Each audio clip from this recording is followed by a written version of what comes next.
As human beings, we're the only species stupid enough to actually poison ourselves.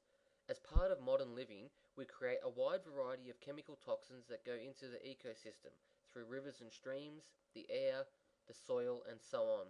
Not only that, we actually synthesize toxic chemicals and then inject them directly into the food supply, knowing full well that they are poisonous and are major contributors to the epidemic rates of chronic disease we are experiencing today. What are these chemicals I'm talking about? Well, you're about to get a whirlwind tour of humanity's toxic chemicals. And if you look at toxic chemicals, you have to start in the realm of dentistry, because in no other profession, save medicine, will you find the use of so many toxic chemicals that are deliberately prescribed to patients or injected into their bodies. We're talking about, of course, mercury fillings and fluoride dripped into the public water supplies.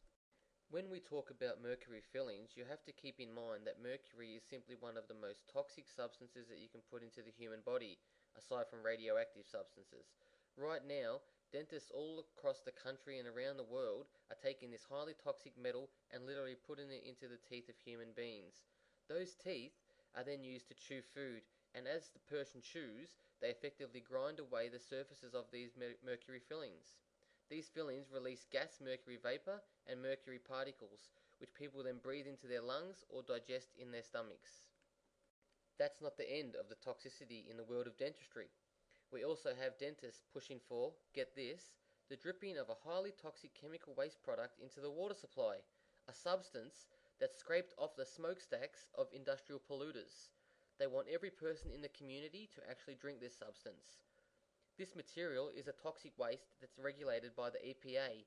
It would be illegal to drip it into a river or a stream, but for some reason, it's perfectly legal to drip it into the public water supply and let people drink it. It's a bizarre cycle of rationalization that can only be called medical lunacy. They no longer consider this toxic substance toxic if it passes through the bodies of human beings first. What substance am I talking about? Fluorosilicic acid, otherwise known by its short name fluoride. Across the country and around the world, dentists are insisting that we drip fluoride into public water supply. For what purpose? To protect the teeth. Can you be serious? People are swallowing this liquid. They're not rinsing it in their mouth and spitting it out. They're ingesting it. Now as a result, we have fluorosis and bone disorders that are related to the overconsumption of fluoride. Again, we are the only species stupid enough to actually poison ourselves, and we do it in highly efficient ways. If you want to poison a population, there's no easier way than to drip a substance into the water supply. And if you really want to make sure everyone is poisoned, you would pass laws that mandate the dripping of this poison into the water supply, which is what we have with the fluoridation laws. That would ensure that everybody gets some, whether it's an infant, an adult, or a senior citizen. This is increasingly what is happening across the United States and around the world. There's absolutely no good science behind any of the fluoride arguments. Even if they were using genuine natural fluoride, there are no studies that show the ingestion of fluoride decreases the incidence of dental cavities in modern society.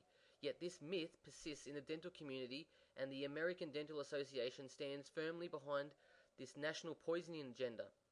They will call anybody who disagrees with it a nut, and they will say that every population must be fluoridated, for their own good, of course. That's the only way to ensure they have healthy teeth, the logic goes. So now we are really stupid as a species because we've poisoned our mouths, our water supply, our food, our beverages, and even our shampoos and personal care products. And if you use dry sheets, then you've poisoned your clothes as well. They're coated in a layer of toxic chemicals found in dry sheets. So what else could we use to poison the population? There are still many other options. One way would be to sell a toxic chemical that people voluntarily put into their mouths because another person in a position of authority told them to do so. This is described in the prescription drug industry, where people are poisoning themselves each and every day with toxic painkiller drugs like COX-2 inhibitors or toxic anti-cholesterol drugs like statin. People are poisoning their minds with antidepressant drugs that promote violent behavior and suicides. They're poisoning their cardiovascular system with beta blockers and other drugs. And of course, they're poisoning their livers.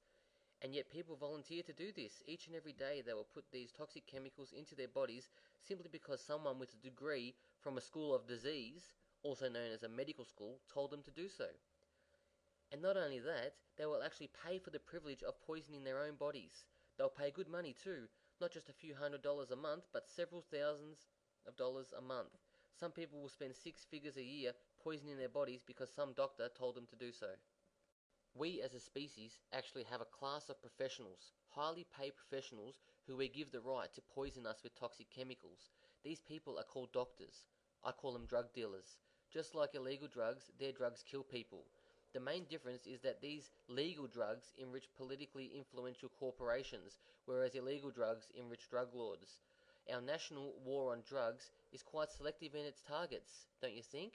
Industrial hemp is outlawed, but doping up millions of children on powerful narcotics is perfectly legal. It's called Ritalin.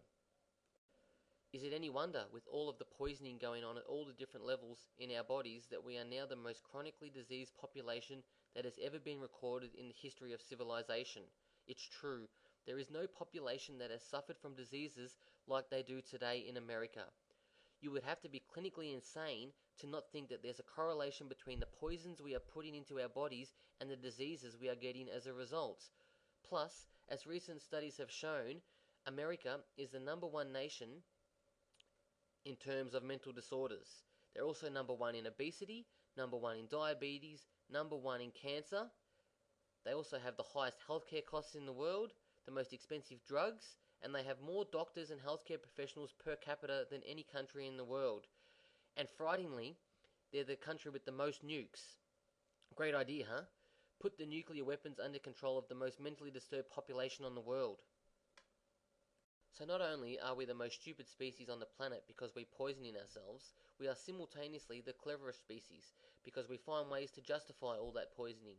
We find scientific gobbledygook to claim that yes, NutraSweet is good for you, or that these chlorine atoms attached to sugar are great for you, or that mercury in your mouth somehow doesn't have a toxic effect on your body, or that hydrogenated oils are perfectly fine for your heart health. We stupidly say, if you take those and you drink this weight loss shake made with sugar, you'll be healthy. And if you have this barbaric surgical procedure called gastric bypass surgery, you'll no longer be obese. And if you're not healthy, don't worry. We have magic bullet prescription drugs that will make you even healthier. So we're a clever population at the same time that we're incredibly stupid. Do you know what that's called? That's called being a population of great technicians and lousy healers. And that's exactly what we are today.